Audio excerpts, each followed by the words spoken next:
we'll just go for it. Just wing it. That only took a solid hour. Yeah. Feels like. We were having some microphone difficulties, so if anything sounds a little wonky, you guys, we're trying our best here. We are in a new location.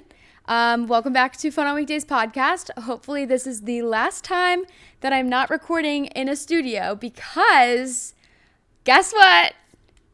Nancy, say what? We are getting an office. Yes. So Nancy came with me when I went to go look at the office, and we're going to get into Nancy, who she is, how we met, what she does. And so we're going to get an office. We're going to work there. It's downtown. I'm really excited, and hopefully it won't be another apartment situation where I don't know how to decorate it. Luckily, Nancy has been able to help me a little bit with the decorating aspect. But today I wanted to have Nancy on the podcast. I've mentioned her a few times in my recent episodes. She's going to be helping me with planning events for the summer and just basically trying to bring Fun on Weekdays into fruition in real life. Mm-hmm. Exactly. So I wanted you guys to know who Nancy is because I'm going to be working with her a lot. And I thought it was only fair to give her her own little spotlight. So Nancy, this is all about you today. I love it. And why don't you give everyone like a little intro? Okay, so to start off, I'm originally from New Jersey, so East Coast girl, came to Texas over 10 years ago, which is kind of crazy to say out loud because that's a long time. Yeah. I came because of UT. So you went to college at UT. Yeah, and I feel like one thing that really stands out about your podcast is that when I came to Austin, I did not have a single friend. And honestly, it's kind of scary. Why did I just get goosebumps? Yeah, so I didn't have any friends. I had a random roommate, and I just went through sorority rush and met some awesome girls. But, we'll talk about later on how after college you have to go through another transition of making post-college friends. But anyways, I did pharmacy school at UT.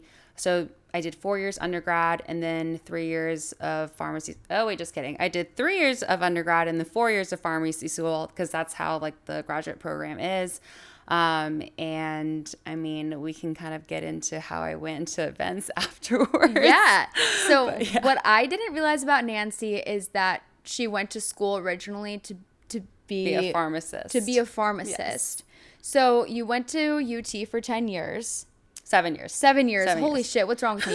You've been in Austin for 10 years, yes. Went to UT for 7 years. Mm-hmm. And so after you graduated, grad school? Yeah. Correct. So I got my doctorate and I got my first job. Actually, my first job was a remote job, and it was through an agency that works with pharmaceutical companies. So my job title was a medical writer, which I was in publications, meaning I wrote abstracts, manuscripts, just standard publications. That sounds fancy. I'm like, what does that even mean? I hopped on calls with researchers, doctors who wanted to publish their work. And so essentially they would give me the information that they thought was relevant, and I would kind of not put it in like layman's terms, but essentially make it a little bit more easy for people to understand. Okay. So like people like me. Yeah, so not too technical, but they want to educate the public as well as the medical community. I did that for a year, and then I realized there really wasn't any creativity involved because, again, writing these 20, 30-page manuscripts is not the most enticing job for my personality. I'm sure like other people love it, but it just wasn't for me. So then my next job was in sales training. And so that's still, as a medical writer, I took very, I wouldn't say like boring information, but just not the most interesting stuff, and made it interesting by creating PowerPoints, like games.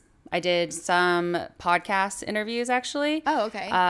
So this is not your first rodeo. I guess it technically isn't, because I've done a few podcasts now. It just was through the medical podcast type of thing. So this is your first like fun, laid back, just all about you, not about like medical. Yes, exactly. Okay, cool. Well, I'm glad to have you. Yeah, thanks.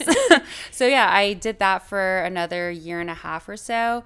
And while that was more fun than my last job, because, I was able to create graphics and do more like interactive things, I felt like I was still missing something in my life, and it definitely wasn't my passion. I guess to backtrack, when I was in college, I really wasn't sure what I wanted to do.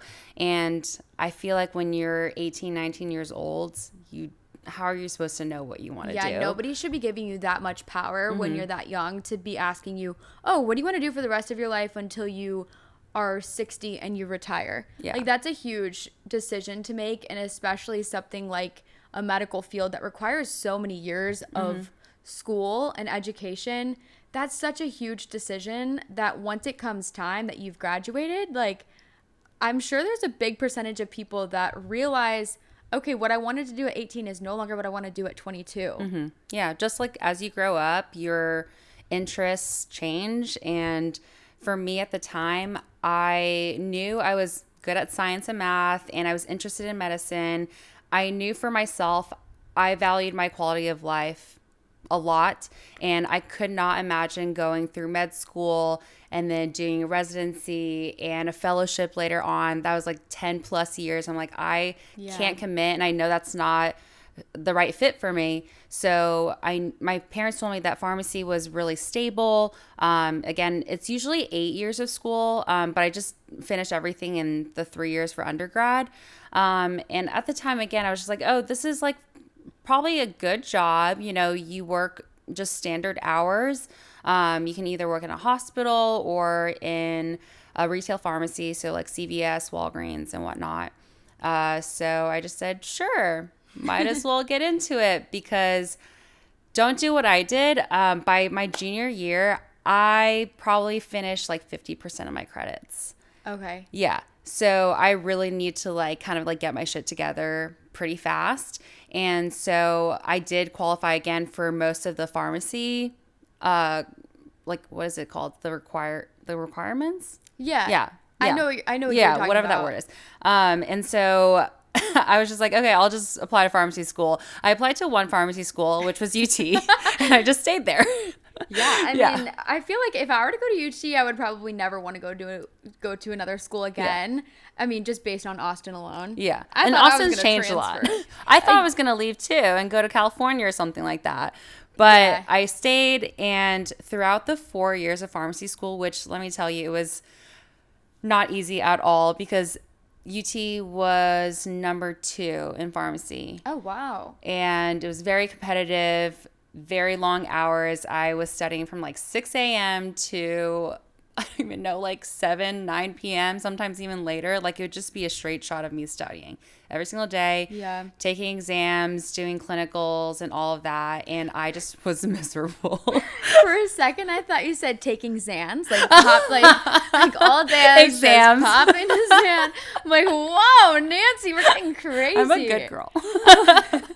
So on the topic of spending so much of your time towards your education and studying, there's a lot of girls that listen to my podcast that are still in school, that are trying to find the balance between like getting good grades, trying to set themselves up for a future after college, but also just being so drowned in their work. Like, how did you manage that?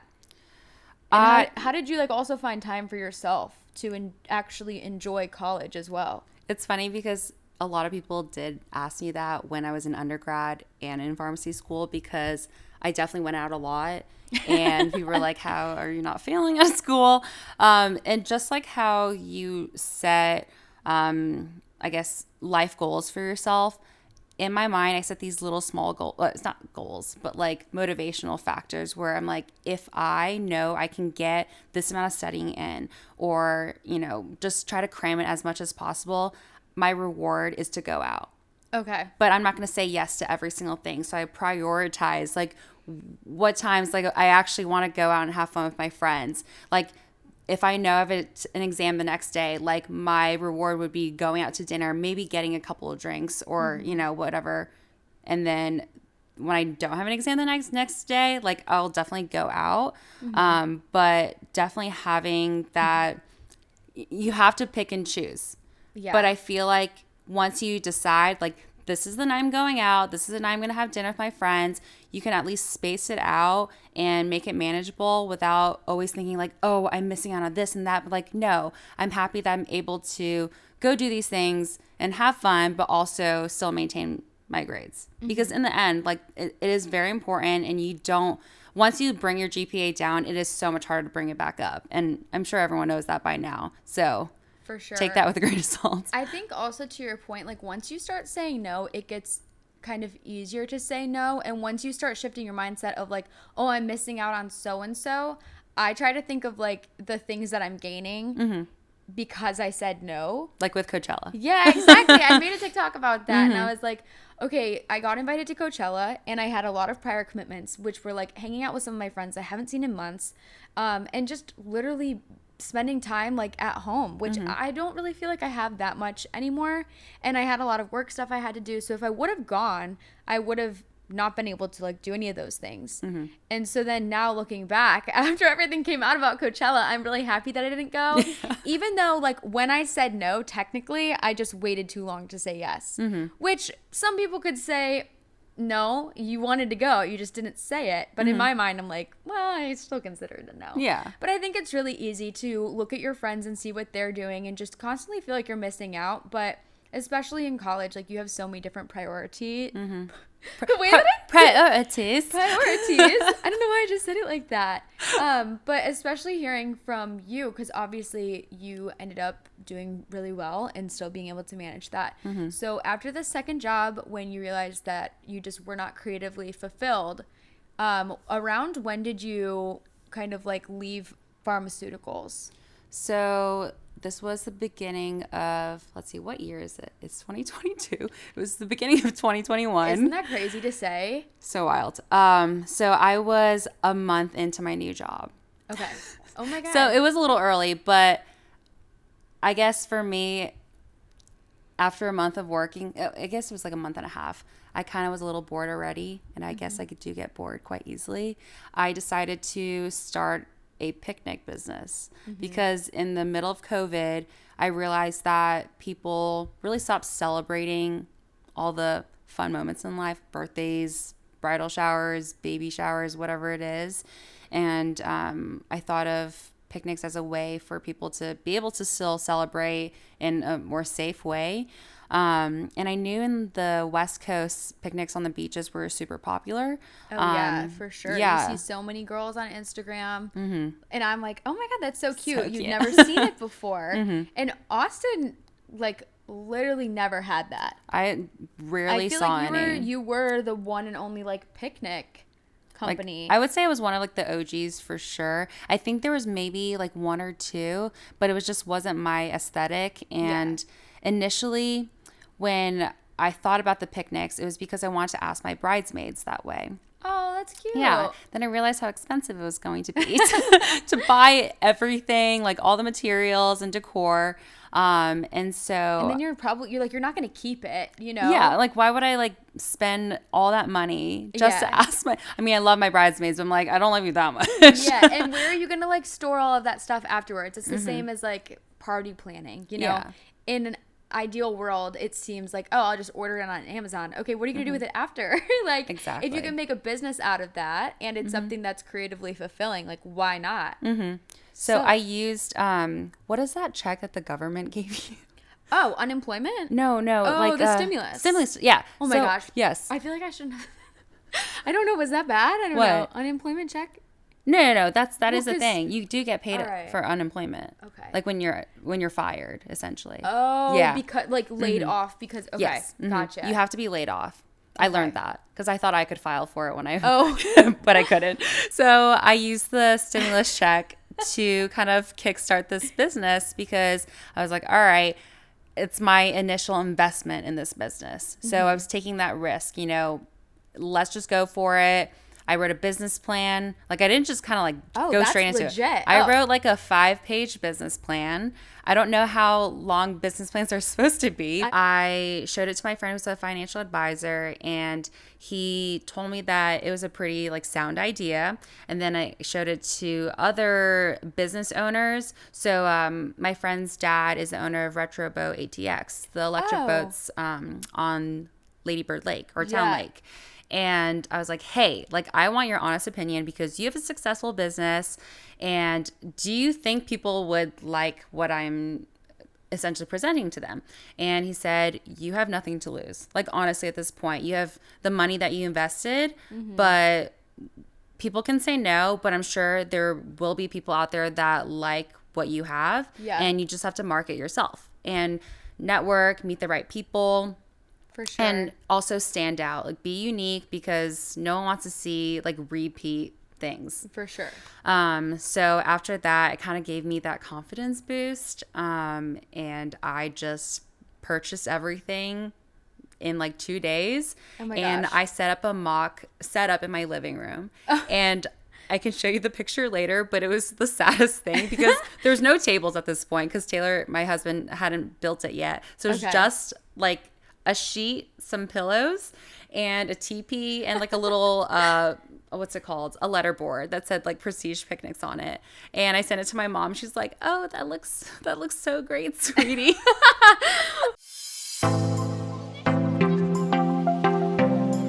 All right, y'all, if you're listening to this episode on the day that it comes out, April 26th, I will be at the Domain later today. If you live in Austin, Texas, come out to the Domain. I'll be at Macy's from 6 to 7 p.m.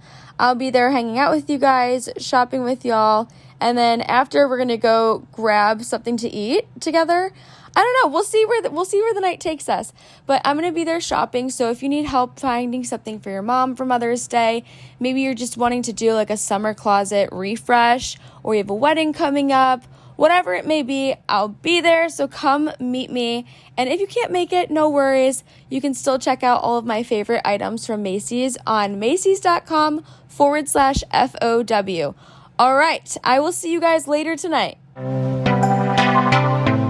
What were her honest opinions? Like, did she ever tell you, like, oh, she did. Yeah. Okay. So I come from an Asian background, and with that, my parents were very shocked, to say the least, when I started this business because in their mind, first of all, like, picnics to them is just like sitting at the park. Right. Like on a bench. They don't understand the aesthetic. No, they don't. And I'm like, it's all about social media. Like, not necessarily. It's about the moment too, but people love to document their fun times with their family and friends. Right. They're fun on weekdays. Exactly. And I do a lot of weekday picnics. So I was just like, you know what? I'm going to go for it. I'm going to do it all on my own. And if I fail, I fail. Mm-hmm. But I'm still going to be working my full-time job. So I was like, you don't have to worry about that. Okay, like, so at the time that you started this, you were still with the pharmaceutical. Yes. Okay. I was still working. I wasn't working a 9 to 5 because I was working East Coast hours. I was working like 7:30 to 4:30. But, you know, same-ish. Yeah. Well, we talked about, actually, we'll get into it later, about like a work schedule and the benefits of that. And even when you are working it, it seems like, I wish I was on my own schedule. Yeah. We'll get into that after. So after I was done with work at 4:30, I would essentially start planning my initial photo shoot. Because that's like with every business, I'm like, I need to have a website. I need to have a photo shoot to have pictures on this website. And I probably spent 2 to 3 weeks developing my website. And I am not a graphic designer. I'm not a web designer. I've never created a website before. I didn't even go on... What is that website that people used to like have like their own profiles? Was it Tumblr? Oh, Tumblr, MySpace? One of those. I don't know. I think it was Tumblr. But anyways, I like didn't know what the hell I was doing. Yeah. But YouTube teaches you a lot of things. It definitely does. I would say, because I didn't know what I was doing either when I created the Shopify page for my merch. Yeah. And you learn things like really fast when you watch like a tutorial. And I think honestly, teaching yourself how to do something is almost like part of the reward. Yes. Like that 100%. in itself, knowing that you're walking away with a new skill is rewarding, even if like maybe it doesn't perform the way that you think it might or that you hope it might. I am really curious, where in the world did you learn how to make a business plan? Google. Again with Google. See, people always ask, like, And I think this is the funniest question that I get. It's like, how'd you start a podcast? I'm like, you guys, I'm literally picked up a microphone and I just started recording myself. And then you know, you upload it. Or how did you start social media? You make videos. That's really it. Yeah. How did you start a business? If you don't know the answer, Google it, because odds are the person that you're asking for advice from probably also Googled it. Exactly. And with that, like the website, Instagram, like I wasn't big into social media. I still don't know what I'm doing really. And I've had people, like my friends say, Nancy, do not post that story. I'm like, whatever. It's like, no. But no, whatever. I think you do well with Instagram. Oh, yeah. Well, now I feel like I'm like getting there. But at first, like the photos were, that was a fly.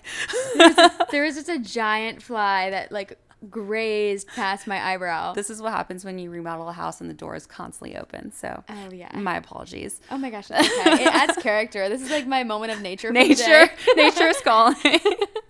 Yeah. So, so I started my website. I sent it to all my girlfriends, and I was like, please give me any feedback. And I think that's something that's so important in any job, because at my pharma jobs, I'd be like, hey, to my boss or whoever that's reviewing my work, I will take any feedback, whether it's good or bad, because I can only be better. Mm-hmm. And I think every time they always appreciate me actually saying it out loud, because no one wants to like hurt anyone's feelings, but right. I think you need to have that feedback in order to grow, in order to just improve your skills. And with that, my website building skills, you know, people were like, hey, you misspelled this word. I'm I've been staring at the same page for hours and hours. Like I can't even see anything else. For sure. And so with all of their help, I finally like made it live. And, you know, the next step is marketing. Like, how do you market your business when you have no money?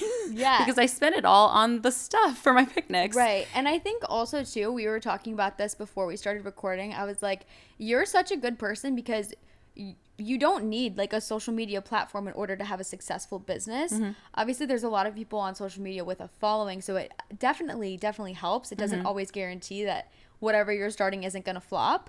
But starting it with just like... Zero followers. Yeah. I mean, it's like my mom. Yeah. My mom and my boyfriend. Yeah. I had 2 followers. I think it's great. And now where you're at is so cool. So you start the marketing and you have like nothing to build from. So where did you learn that also? So I started networking with like Austin influencers. So like local based, because again, my business is local. So I wanted to understand how that kind of like niche marketing worked. And I would just DM some girls and I would just be like, hey, like would love to like just learn a little bit more about like what works and what doesn't. And I had no idea that hashtags came back.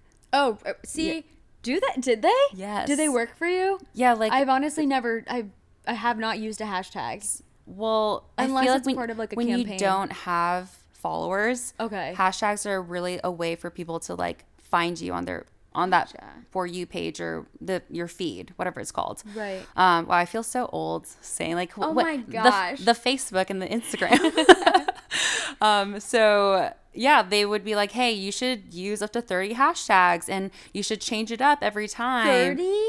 30. Some people say 5, and then I've tried both, and I feel like when I use more, I end up getting more likes and follows. So interesting. Okay. Yeah, and I try new things, and as Instagram adapts into like more reels and videos and stories and whatnot, like I'll try to make more of that content and find trending things.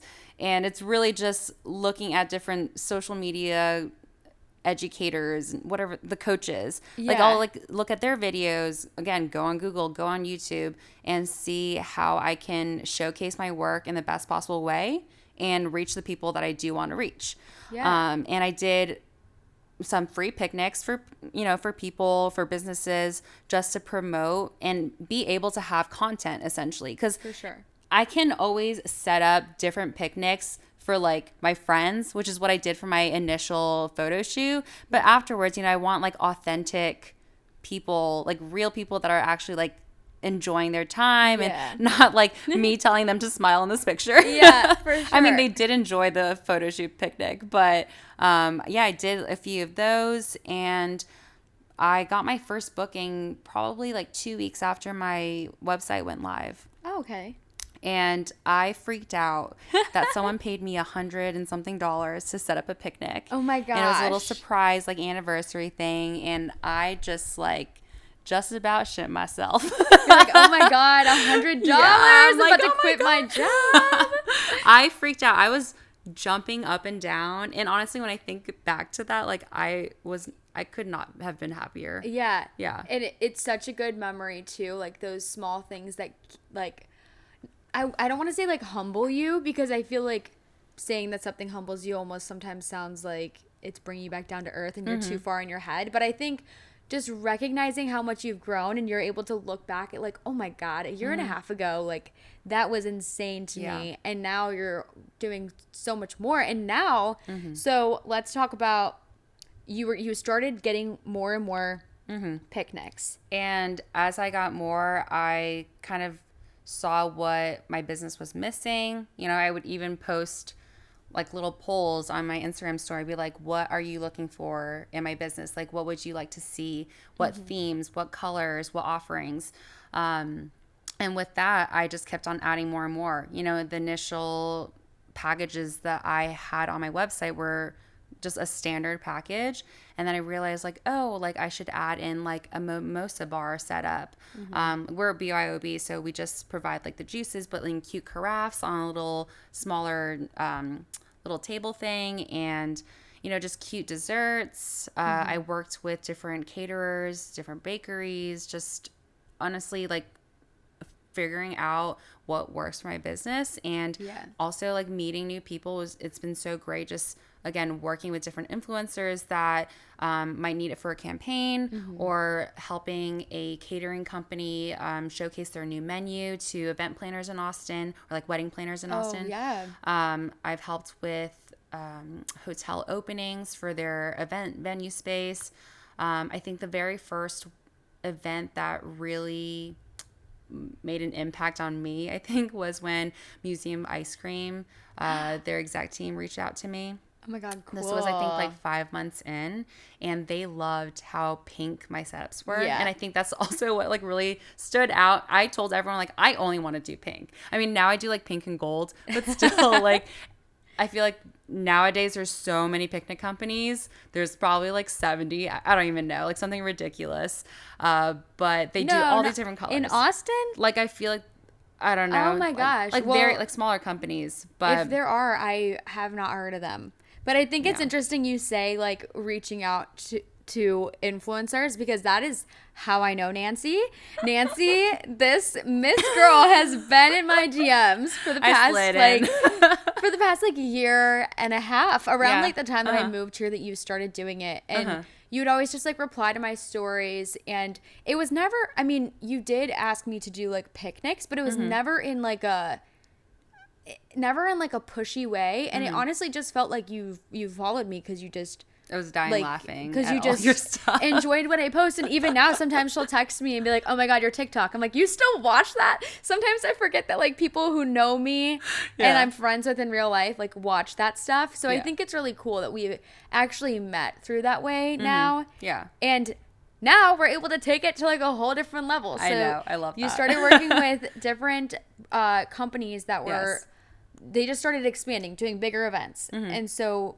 Oh yeah, Museum Ice Cream. So that one. Oh my God. Right. So when I did that picnic, they went all out, and I planned some of their itinerary. And this is before they opened their location. That was when they were scouting the area. Oh, okay. And I met the CEO. I hung out with the entire team essentially, and it was a stunning picnic. You should take a look on Instagram. Yeah. We worked with East Olivia and their amazing florals. And I just remember at the very end of that weekend, they had asked me to be their events and partnership person for for the museum. But at the time, you know, I'm like 5 months in, not even, maybe it was 4 months into this small business of mine. And I was like, I don't really know what I'm doing. And I don't know if I can leave my job right now, because it's so foreign to me, like doing something that's not pharmacy or medicine related. So I kindly declined. And, you know, I did have regrets. And that's with saying no to doing anything. You know, sometimes you're like, oh my gosh, what if I did that? But I told myself, the time will come when I'm more experienced and I've worked with enough people and brands and whatnot to really be prepared for something like that. And also at the time, I was just like, if I can grow my business, I'd rather be my own boss than having to report to someone. Yeah. So said no. And then I ended up doing, again, I worked with like developers in Austin. Just the picnics were growing in size. Like one time I did like a 40-person picnic and we went all out. It was for Halloween actually. And it was insane. At one point I was realizing that if I made this full time, I could possibly financially support myself. Because with anything, you want to be secure and stable. And with my full-time job, I knew I was constantly getting that paycheck in. I had the 401k benefits, the health insurance and everything. Right. So you always have to think about things like that if you were to pursue your own business, because let me tell you, health insurance, it ain't cheap.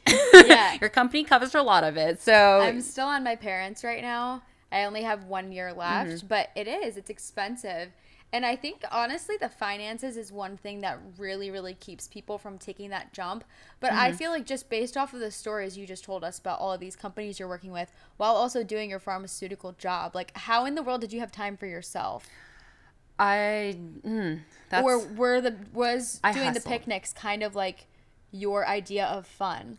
It was fun, I would say, for the first 6-7 months, maybe 8 months. I mean, I still have fun. It just, when I see the smile on people's faces, like, I know that sounds so cheesy, but they're like, all of my clients, I would say 99% of my clients have been so appreciative and just so happy with the outcome and just being able, again, to celebrate with their loved ones. It makes me so happy. And that's essentially like my mission statement, is really just to bring people together and like make memories together and all that. I definitely worked my little booty off, because we worked after hours, after work. Taylor helped me with some of them. I worked on weekends, and one way that I tried to make it more enjoyable was, if my picnic was, let's say, 1.5 to 2 hours, in between, I'd try a new restaurant nearby. Okay. And I tried a lot of new restaurants. What was your favorite? Oh, man. Or what's like your favorite place in Austin? People always ask me That's this. so true. Okay. That's hard, because like, what cuisine, right? True. Yeah. So, it's like Tex-Mex, traditional if you're American. going to start with Tex-Mex, I mean, Matt's La Rancho. Like, really? 100%. Whoa. You clearly, I'll take you, but their fajitas, their steak fajitas. Okay. I wouldn't say like their enchiladas or anything are stunning, like amazing. Okay. Their steak fajitas, I don't know what they marinate their steak in, but I would eat that every single day of my life if I could. See, their margaritas for me, no brainer. Yeah. Yeah. Of course. Yeah. That's the margaritas there are great. But everybody just hypes up Matt's El Rancho, and I feel like it's not that good. But you know what? Gotten, though? I've been getting quesadillas. So maybe that's my issue. Yes. Okay, so we're going to go to Matt's El Rancho this week after our event on Wednesday. Yes. 100%. But that is nice. You kind of just built in time for yourself while working outside of work. Yeah. I think one thing that you mentioned is like you worked your butt off. And for me, like if there's something that you want so badly, you will go to the earth's end until you get it. And like that motivation comes from within you, but it also is really helpful to have supportive people around you, like you 100%. Said, your husband. So kind of like, what was your parents' idea of you doing the picnic thing full time after going to school for so long with pharmaceuticals, which is, obviously, I feel like everybody just kind of, you look at some type of medicine field and it's just highly respected. And then you look at a creative field and it's just like the respect and the trust isn't necessarily always there, because it's not as... Because you don't have a doctorate or you didn't spend enough years in school. I think nowadays that mindset is so different. It's so old school. Yeah, I feel like, who's thinking like that anymore, you guys? Our parents or our grandparents, maybe. Not my grandparents. If my grandma's listening to this.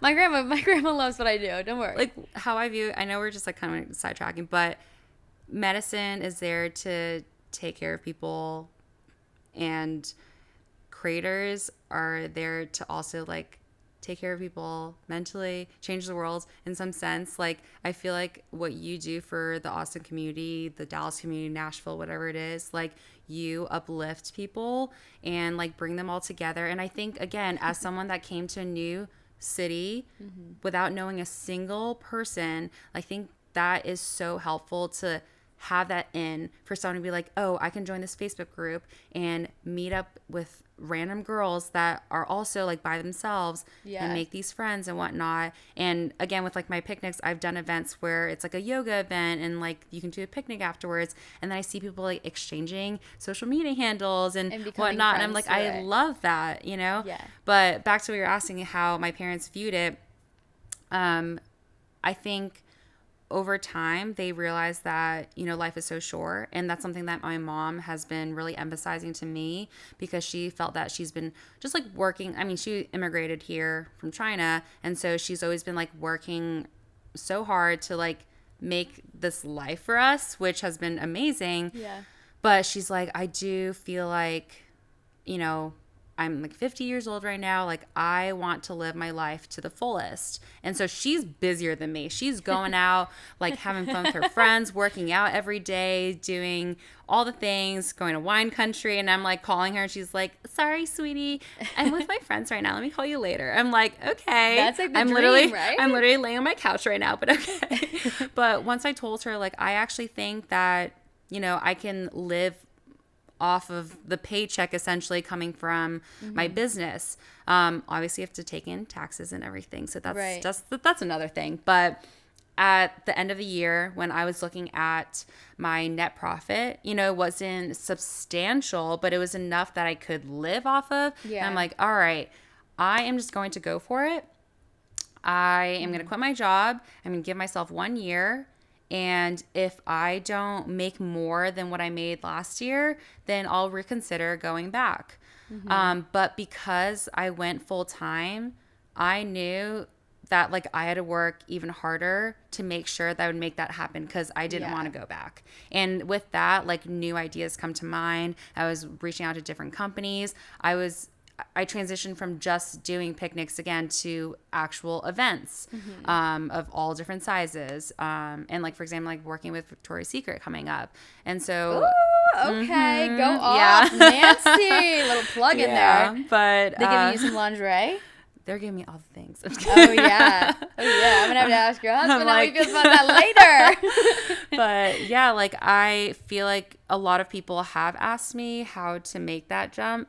And I have some friends who just started blogging, or they have a nutrition Instagram. And I always say to them that you need to find a way to monetize it, because I don't want you to make like kind of like an impromptu decision and just quit your job. Like, you need to pay your bills somehow. So what can you offer to sell? And you might start off selling like let's say your nutrition packages or whatever it is for $50 a pop, $100 a pop. But later on, as you build your portfolio and your experience and whatnot, you charge more. You know, that's just like how it works. Like, when you're at your corporate job, you build your portfolio and then you get a promotion. That's kind of how it works.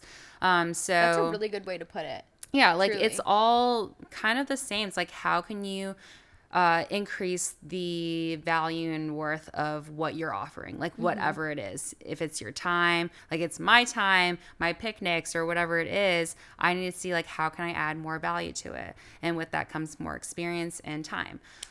So once I did it full time, I realized that, hey, like, I'm only going to spend my time on larger events, because it's not worth my time to take on these smaller picnics. Right. And I'd rather refer these people to other picnic companies that would help them be able to like eventually do the same thing that you're doing now. Exactly. That's and really cool. I think going back to the whole prioritizing your time, for me, I'd rather spend time learning more about marketing and social media instead of doing a smaller picnic and then putting that and with the social media that I've been growing, I'll get, like, for example, I'll post a reel and it's a trending sound and it's like enticing. I usually get a booking like few days afterwards. Okay. Something like that. Yeah. And because I did the research right. on what's trending. And doing that small picnic of maybe 2 to 4 people, and maybe they'll post a photo, and maybe you'll get a booking from that. That is a really interesting way to think about it, is instead of taking the time to do those smaller events, you're taking that time to invest in yourself to grow like social media, which is just so crazy because social media can literally take a business from like 0 to 100. I mean, look at Waterboy, look at like what I do, look at what literally any like business owner does. Social media like is the forefront of it. So I think that people might look at it and be like, oh, you're saying no because you want to be on your phone. But what we say is like, no, working on your phone like truly is so much work, because the more you engage with people, the more you respond to people, the more you post, the more you comment, all of those things, it helps you grow so that your value is larger and you can monetize more. Yeah. Super interesting. I could literally talk about this for days. Yeah. And people don't realize, like, even if I have a website, I still have people DMing me asking, The do you have a website? The same questions that are on there. You probably have like an FAQ and they're like, I do. And I'm like, how do you book? How much is this picnic? And I'm like, okay, like I always have to, with customer service, I will always respond very politely and be like, hi, like, thanks so much for reaching out. Like, our website is here. Like, please let me know if you have any questions, even though I like prefer to not DM. But you know, I that's how my business is. It's all about being genuine. And I think I only have like maybe like 4,000 followers on my business page, but with that, I still have a full-fledged business. Not just only, that's a lot. That's so much to be proud of. Yeah, but again, like that's what I'm saying. You don't have to have 10, 20, 30,000 followers, whatever it is. Yeah. Like you can definitely, you just still need to make have a the right living. people. You have to just find the right people, be true to yourself, and I offer the things that I personally would want to pay for, essentially. And I think, again, going back to like your following, like people know that you're very genuine and like relatable. And I think that's what people love. And I think that's really important for people to understand. Do you still think that now that you know me? You're so fake. I'm just kidding. I'm just kidding. No, I'm just kidding. Punches me on the side. But yeah, it's been a wild ride. But I think the one thing I would tell people is it never hurts to try. The worst thing that can happen is you fail a little bit, but you just like pick yourself right back up. Yeah. Try something new. Go outside of your comfort zone, which is exactly what I did, because again, I started with 0 social media, like not really knowing that many people in Austin, because post-college I was kind of like, you know, working at home, COVID hit, you're like just like stuck at home. Yeah. And you just make the best of it. So that kind of leads us to present day, which, so about a month ago, right? When I got married? Or no. what?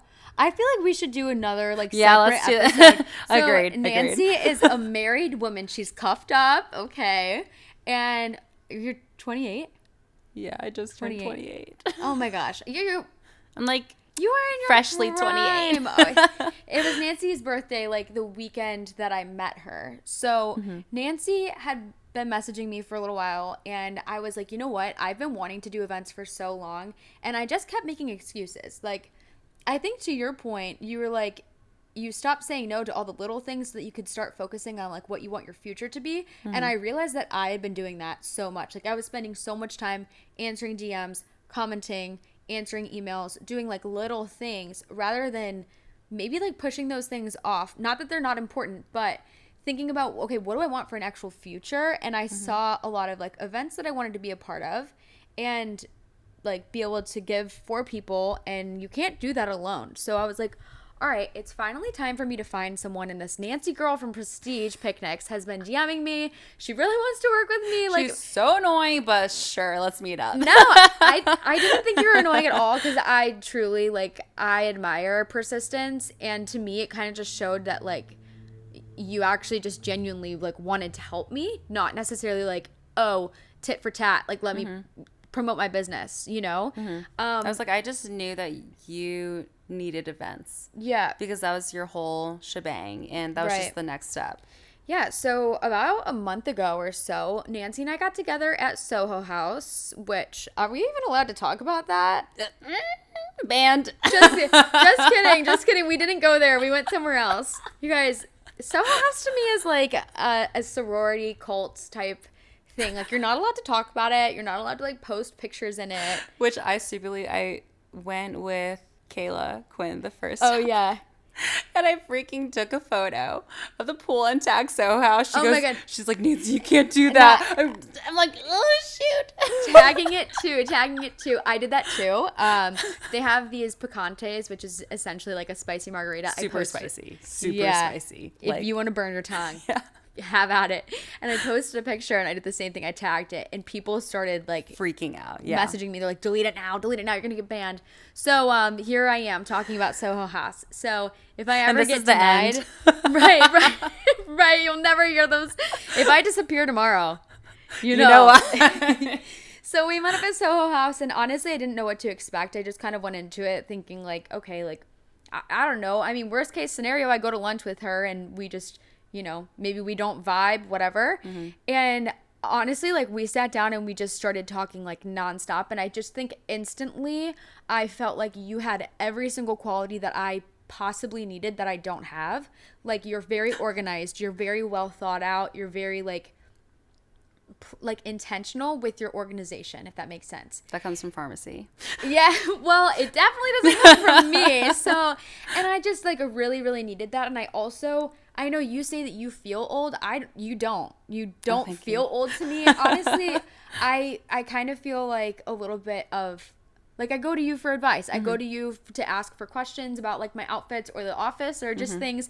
And I will tell Jenna when her outfits or the nails or anything doesn't work. Yeah. And she'll be like, but why? I'm like, just no. Yeah. And so then, like, after that, honestly, I just kind of knew. I was like, okay, this is going to work out.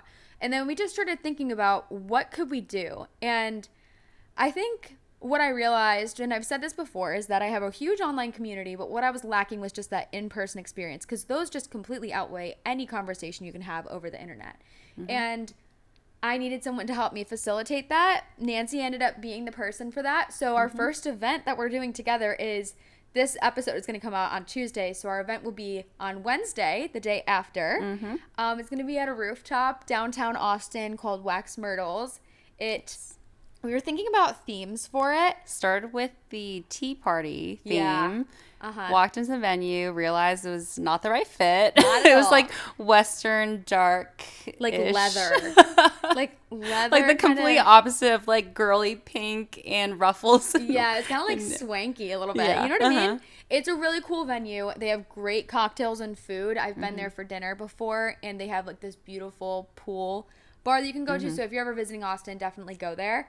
I swear this is like not a paid ad right now. No, it isn't. I'm just really trying to set the scene for you. So we decided on like a golden hour type theme, but I wanted girls, okay, everybody loves an excuse to dress up, right? Like, you graduate college, you don't have sorority formals anymore, and the only time you're really dressing up is like a wedding.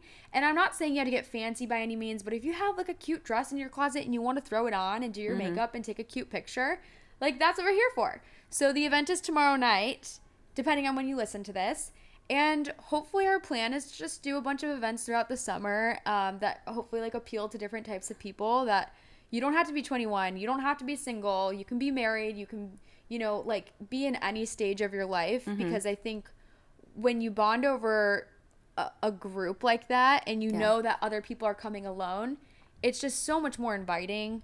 And it's just so much easier to make friends when you know that, like, it's not awkward. So, and also for the couples out there, I'm sure there are people that want to have other couple friends and whatnot. So, for example, like the potential paddleboarding event, if I can speak. Paddleboarding. And maybe like a wine tasting type of situation, like both parties can enjoy. And all of the events, too, I always say, like, it's not just girls. You could always bring your significant other. Connor will be there. Are you going to bring your husband? Yeah. On Wednesday? Okay. I think Taylor and Connor actually get along really well, so it'd be perfect. Yeah. Get those boys broed up. Oh, gosh. So we're going to see how that goes, and hopefully this will be a more consistent thing. And I hear that you guys want us to be in different cities. So ideally this summer, Nancy and I will take on the world and maybe find a really awesome assistant intern, or we don't really know yet, to kind of help. And we'll just kind of see from there, I guess. But Nancy, I want to know your like last words of encouragement for anybody who feels like stuck in their career, just not passionate, and wants to kind of pursue something that they've always dreamt of, but they're not really like sure about. I would say to start off, if you feel like you have an inkling of some sort of passion project, side hustle, whatever it is, reach out to other people and try to learn from them that like kind of do the thing that you want to do. Because I definitely met up with a lot of event planners in the beginning to see like what they do. Not that like picnics was like full on event planning, but it had some aspects of, again, organization and communicating with clients and just having that creative aspect. But yeah, talk to everyone, network, and see what you can do as your next step, because you can't just dive right into it. You know, you have to take these baby steps, and you might pivot and think that, oh, I initially wanted to do X, Y, and Z, but I realized I wanted to do this other thing. And so with life, try new things, don't give up, meet new people, have fun on weekdays, do all the things, and just keep on moving forward, and staying optimistic is really key. I love it. Okay. And I think we're going to wrap things up. I want to have this be like a shorter episode, but if y'all enjoyed this, more than happy to have Nancy come on. We have like a million things we could talk about. Honestly, if we just started recording our everyday conversations, I feel like people would be entertained. Oh my goodness. So maybe the next episode, I want to get into married life, living in a home, renovating, you know, having friends when you're like in a serious relationship, and all of those things. So that'll be another episode for another day. We're going to cap it off here. But Nancy, do you know what my question is going to be? What? What is your suggestion of people to do for fun this week? Oh my goodness. Okay, let's see. This week, I actually think it's going to be really sunny. Okay. So I think, first of all, you should go to the Wednesday event at Wax Myrtles. There's, I think, maybe 15 tickets left. So I would definitely snatch those up. And then the next day, go paddleboarding with those girls that you met. Okay. Yeah. Oh my gosh, that's so fun. And if you don't live in Austin, maybe you get together with the group of girls from your city's Facebook group, and maybe you do a happy hour or a picnic. Maybe you all do your own DIY picnic, and then from there, maybe like you hang out with one or two of the girls and try to get to know them a little bit better. Yeah. And if you can't make it to if you can't make it to Wednesday and you're listening to this on Tuesday when it comes out, just another quick little reminder, I'll be at the Domain tonight, 6 to 7 p.m. at Macy's. We're going to be hanging out, shopping, and then afterwards, going to go, you know, maybe hit up Punch Bowl Social or one of those other restaurants, get some food and some drinks, and just hang out. And then maybe you'll meet a girl that you can come to the event on Wednesday with. Yeah. Love it. So that is the very end. Hope y'all enjoyed it. And you want to sign off? How are we signing off? I don't know. XOXO. Yeah. XOXO. Fun on weekdays.